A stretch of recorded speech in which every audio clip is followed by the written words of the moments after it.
ऐसा सांसद जो हजारों करोड़ों की संपत्ति का मालिक हो, एक बड़ा उद्योगपति होते हुए भी हर रोज शहर में स्कूटर पर चक्कर लगाता है। किसी की शादी हो, मरण हो, उसे आप हर जगह पाएंगे। लेकिन एक सांसद के तौर पर उसने कैसा काम किया है, ये हम आपको बताएंगे।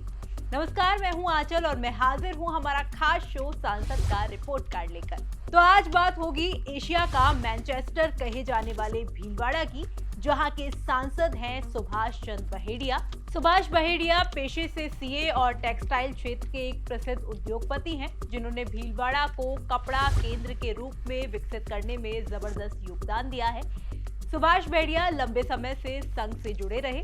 बहेड़िया 3 बार के सांसद हैं, जो बीजेपी के उम्मीदवार के रूप में 1996, 2014 और 2019 में सांसद चुने गए।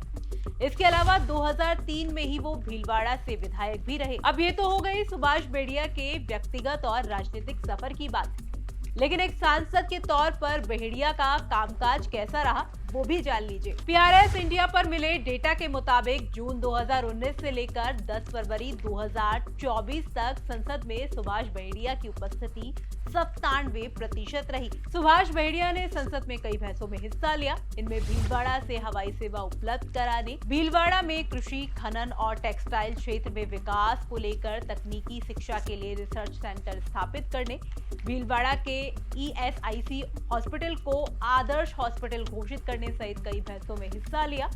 बहेड़िया ने 17वीं लोकसभा के अपने कार्यकाल में मात्र 29 सवाल पूछे।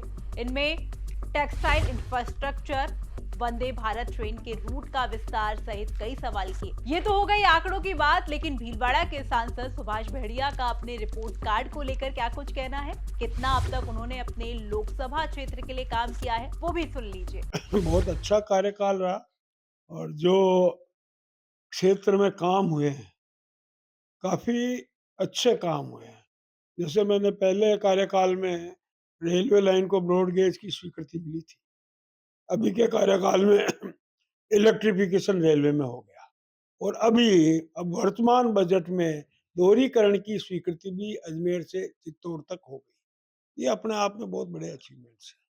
रोड ट्रांसपोर्ट में क्या मानते हैं आप? रोड ट्रांसपोर्ट पे भी जो 6 लेन का है, ये मेरे कार्यकाल में ही हुआ।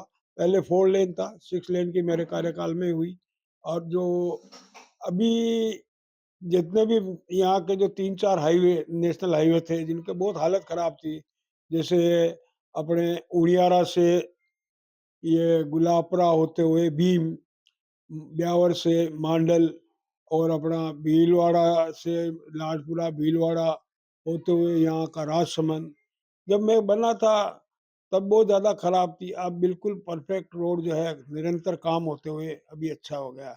जब मैं पहली बार 2014 में अभी बना था, जब यहाँ से मेरे को नैनवा जाने में 3.5 घंटे लगते हैं थे, अभी 2.5 घंटे लगते। अब सुभाष बहेड़िया तो अपने कार्यकाल को अच्छा बता रहे हैं, लेकिन भीलवाड़ा के लोगों का अपने सांसद के काम को लेकर क्या कुछ कहना है, वो सुन लेते हैं। भीलवाड़ा के अंदर ये लोग ऐसा कर रखा है कि इन्होंने धर्म के नाम पर चुनाव लड़ते हैं, भाइयों को भाइयों से लड़ाते हैं, हिंदू मुस्लिम झगड़ा करके ये ध्रुवीकरण कर चुके हैं। भारतीय जनता पार्टी हमेशा विकास के मुद्दे पर कार्य करती है, इसलिए हमारे सांसद पहले 3-4 से जीते, फिर 6 से जीते, अब 8 लाख से जीतेंगे और अब हमारे विधायक भी इसी प्रकार से बढ़ते वोटों से जीत रहे हैं। भीलवाड़ा जिले के अंदर भारतीय जनता पार्टी के सांसद हैं, सुभाष जी बहेड़िया भारतीय जनता पार्टी के सांसद के रूप में जीते हैं और मोदी जी ने और भारतीय जनता पार्टी ने भीलवाड़ा जिले को कोई भी सौगात नहीं दी सिवाय छलावा के और छल के। लेकिन कांग्रेस मुक्त भीलवाड़ा जिला हो चुका है और पिछली बार हम 6.25 लाख से जीते थे, अब की बार हमारा ये 8 लाख से क्रॉस आंकड़ा होगा।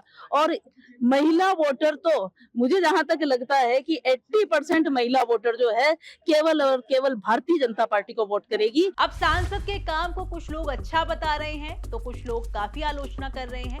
आपका इसे लेकर क्या कुछ कहना है, कमेंट बॉक्स में हमें लिखकर बता सकते हैं। साथ ही भीलवाड़ा के सांसद के तौर पर आप सुभाष बहेड़िया को 10 में से कितने नंबर देना चाहेंगे, और आप भीलवाड़ा लोकसभा क्षेत्र के किस इलाके के निवासी हैं, आप हमें बता सकते हैं। फिलहाल दीजिए इजाजत, अगले एपिसोड में फिर मुलाकात होगी एक और सांसद और उनके रिपोर्ट कार्ड की। आप देखते रहिए राजस्थान तक। आपका बहुत बहुत शुक्रिया।